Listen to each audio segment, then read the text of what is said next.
morning, dear students. Today we are going to start our social studies class with history chapter third, the Delhi Sultanate.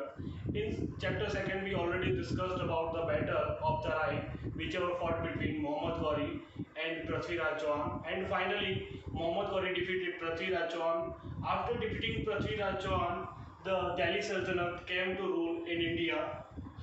The period between AD 1206 and AD 1526 is known as Delhi Sultanate time because on that time Delhi Sultans came to rule in India.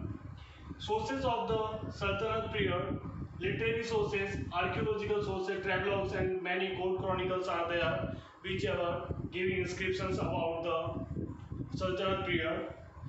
Ibn Battuta and Marco Polo visited India and wrote about the conditions of the rulers, conditions of the peoples in India on that time, what is going to be happen. All that things are explained very well by Ibn Battuta and Marco Polo.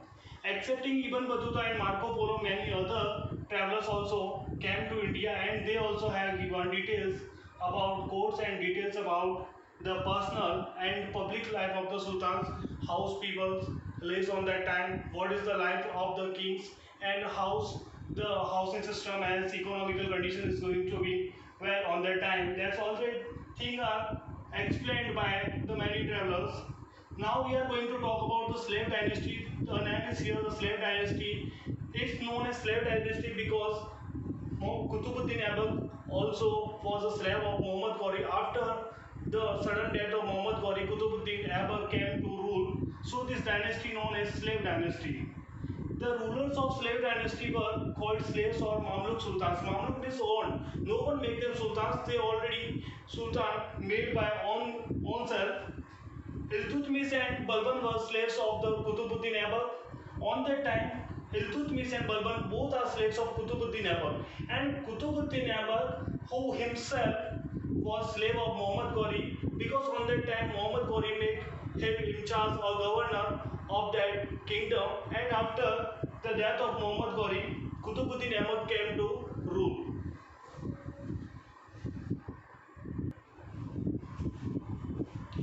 Now we will study about the rulers of the slave dynasty, and the first ruler is here Qutbuddin Aibak, whose rule was about 1206 to 1210.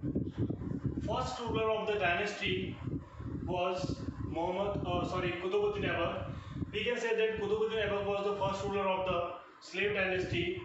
Muhammad Ghori had left him in charge and he had conquered in India. Means on that time Muhammad Ghori made him in charge of the many territories, and after that he fought with many rulers and finally he conquered many territories in India.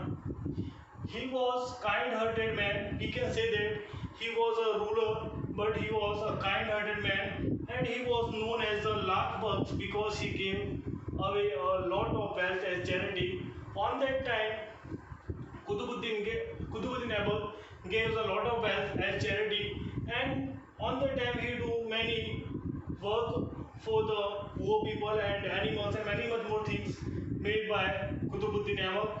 Like Qutub Minar is the one of the most example of that monuments. Now Iltutmish, whose rule is from 1211 to 1236. He is considered the real founder of the Sultanate. He is known as the real founder of the Sultanate because he faced many problems for saving the slave dynasty.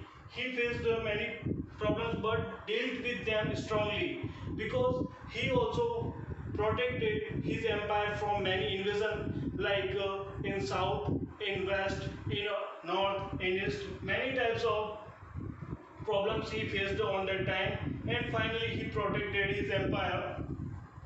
Iltutmish did not have son, so he made his daughter Razia the Sultan of Delhi. On that time, Iltutmish doesn't have any son, so he made his daughter Razia as the Sultan of Delhi. But the nobles were unhappy. But on that time, when Iltutmish made his daughter as the Sultan of Delhi, on that time the nobles were unhappy with Iltutmish because they don't want to make Razia as the Sultan. But because of the support of the people of the city, she became the ruler. On that time, city's people also support to Razia, and because of that, Razia made as the Sultan.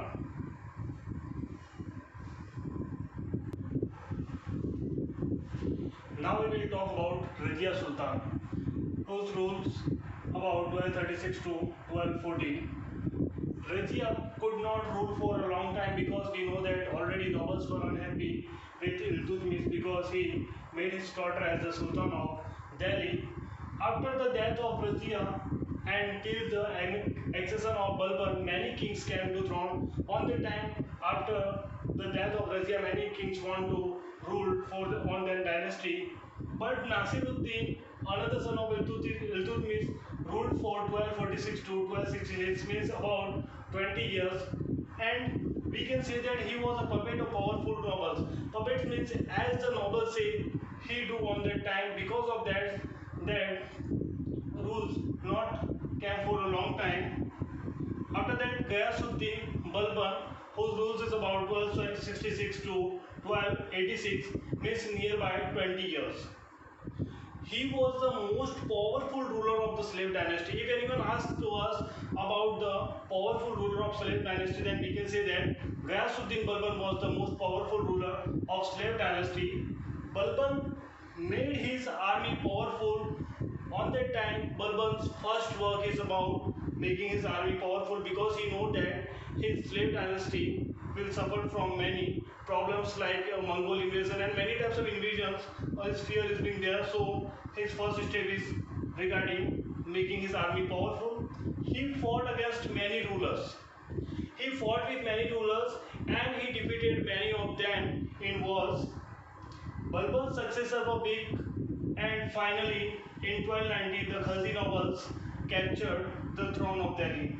After the Balban, no any rulers came to rule like that of Balban who ruled for slave dynasty. So in 1290 the Ghazi nobles captured the throne of Delhi, and finally the slave dynasty came to end.